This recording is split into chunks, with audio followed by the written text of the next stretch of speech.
Hati yang teraduk-aduk. Bab 521. Keluar dari pintu, asisten Tamara telah lama menunggu Carson.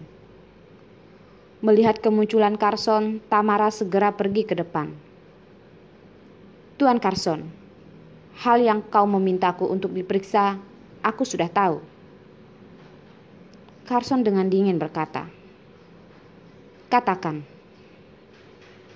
Tamara berkata, "Tuan Henry kembali pada tanggal 18 bulan ini. Dia menerima undangan dari Tuan Billy dan kembali untuk memimpin desain seri pakaian baru, Angin Cinta, PM dengan istrimu." Carson mengangkat alisnya dan bertanya, "Hanya seperti itu?" Apakah itu karena Carson banyak berpikir? Carson selalu merasa bahwa penampilan sederhana Henry agak istimewa, tidak seperti rekan kerja biasa. Untuk hubungan antara pria dan wanita, Carson relatif lambat. Carson menemukan bahwa Henry terhadap Arila benar-benar berbeda, hanya karena Carson merasa bahwa istrinya akan diambil oleh orang lain. Tamara diam-diam meliriknya dan melanjutkan, "Apa yang bisa kita temukan sekarang hanya itu." Carson tidak menjawab lagi, naik ke mobil dan menyuruh pengemudi untuk pergi. Dibandingkan dengan kasus Henry, lebih penting untuk menemukan pembunuh yang membunuh Fernando. Jika Carson tidak menemukan pembunuh dalam sehari, Carson tidak dapat tenang. Asisten Henry belum mendengar kabar baik untuk saat ini. Dia telah menekan berita di internet, tetapi jumlah diskusi di bawah garis juga luar biasa. Ada banyak orang yang berdiskusi, dan ada kemungkinan untuk membuat hal-hal besar dalam hitungan menit. Pada saat itu, pasti ada orang yang memiliki banyak hal untuk membunuh identitas almarhum. Karena itu dia membiarkan Ferdian bekerja sama dengannya, dan dia tidak boleh mengungkapkan rumor apapun. Selama Ferdian tidak mengungkapkannya, maka orang yang dapat melepaskan identitas almarhum pasti adalah pembunuhnya. Kali ini dia ingin menyingkirkan orang-orang di belakang layar. Setelah mengantar Carson, Arila hanya kembali ke kamar untuk beristirahat. Arila benar-benar lelah. Arila mengganti piyamanya di tempat tidur, jelas mengantuk, tetapi otaknya sangat aktif dan Arila tidak bisa tidur. Arila memikirkan banyak hal dalam benaknya. Memikirkan ayah dan ibu yang sudah meninggal, orang tua keluarga Tanjaya yang tinggal di pegunungan, dan Epa yang ingin pindah. Arila memikirkan semua orang dalam keluarga, dan tentu saja tidak melupakan kakaknya hari ini. Arila memutuskan untuk tidak ke perusahaan PM untuk pergi bekerja, dan kemudian pergi untuk membantu Ferdian membantunya mencari pacar. Semakin cepat Ferdian mempunyai keluarga dan orang tua di surga dapat tenang. Tiba-tiba Arila menemukan bahwa ia mengkhawatirkannya semakin banyak hal. Arila selalu khawatir tentang hal ini di sini. Ketika khawatir tentang hal itu, lebih khawatir tentang diri sendiri sebagai seorang wanita tua. Carson selalu mengatakan bahwa Arila tidak perlu khawatir tentang hal-hal yang tidak perlu dikhawatirkan, seperti khawatir menjadi tua. Arila mengerti alasannya.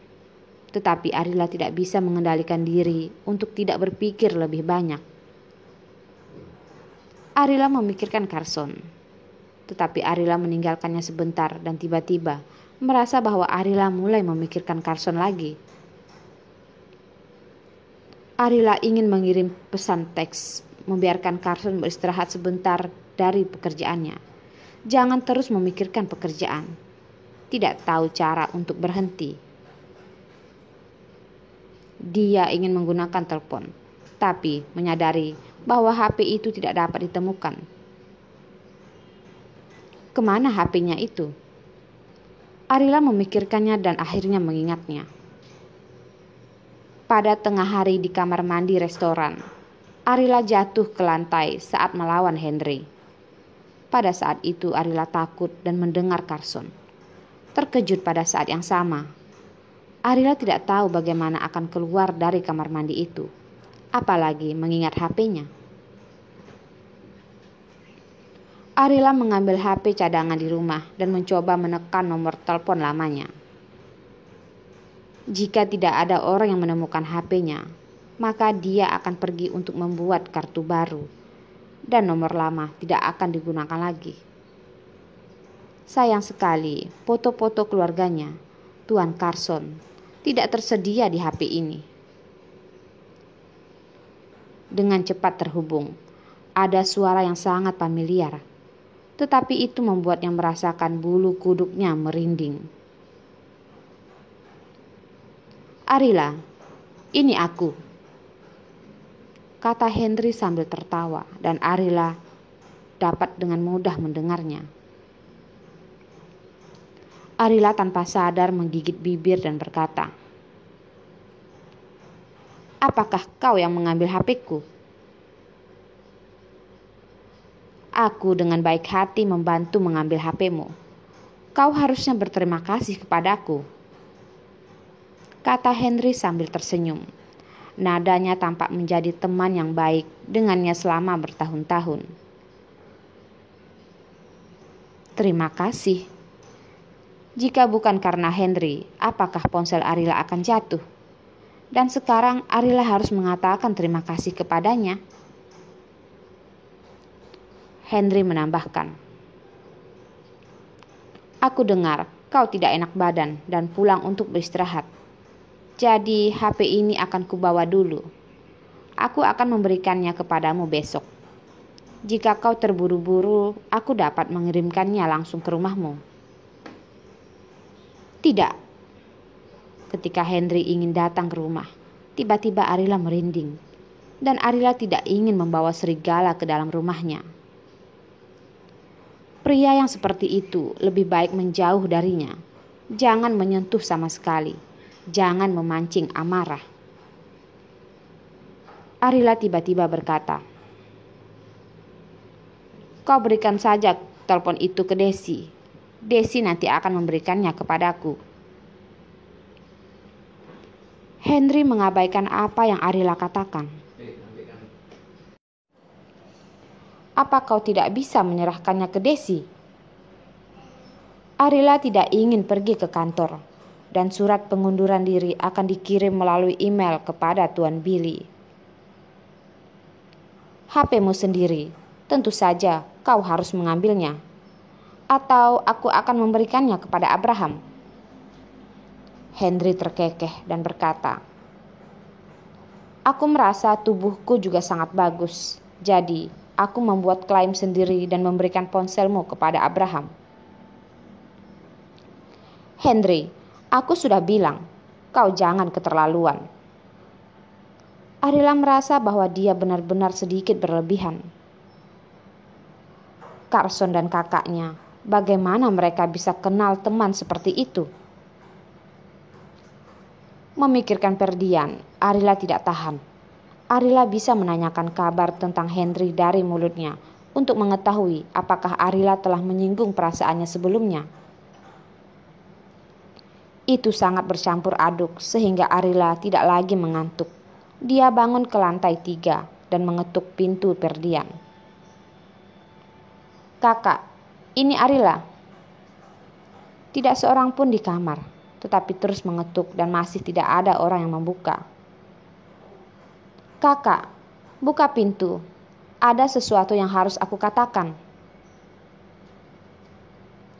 Masih belum ada gerakan di dalam ruangan. Tiba-tiba gelisah dan cepat-cepat memanggil Nurmala untuk menggunakan kunci cadangan untuk membuka pintu. Setelah pintu dibuka, karena jendela tidak dibuka, tidak menyalakan lampu, ruangan menjadi gelap. Tidak ada seorang pun. Tiba-tiba, Arila mengulurkan tangan dan menyalakan lampu, dan dia melihat Ferdian sedang meringkuk di sofa. Ferdian begitu besar, meringkuk seperti anak kecil dan terlihat tak berdaya. "Kakak, apa yang terjadi? Apa yang terjadi?" Arila berjalan ke sisi Ferdian dan memeluknya. Namun, Ferdian tidak menanggapi, seperti orang bodoh, dan matanya menatap ke suatu tempat dengan pasti, tanpa mengatakan apa-apa, dan tidak memberikan tanggapan kepada Arila. Arila pernah mendengar orang mengatakan bahwa siapapun yang mempelajari psikologi orang lain akan sakit mental. Biasanya mereka dapat mengendalikan diri mereka sendiri. Begitu mereka keluar, mereka mungkin tidak dapat mengendalikannya lagi. Arila tidak tahu apakah Ferdian menjadi seperti ini karena hal itu. "Kakak!" Tiba-tiba Arila berteriak, tetapi Ferdian masih tidak menjawab.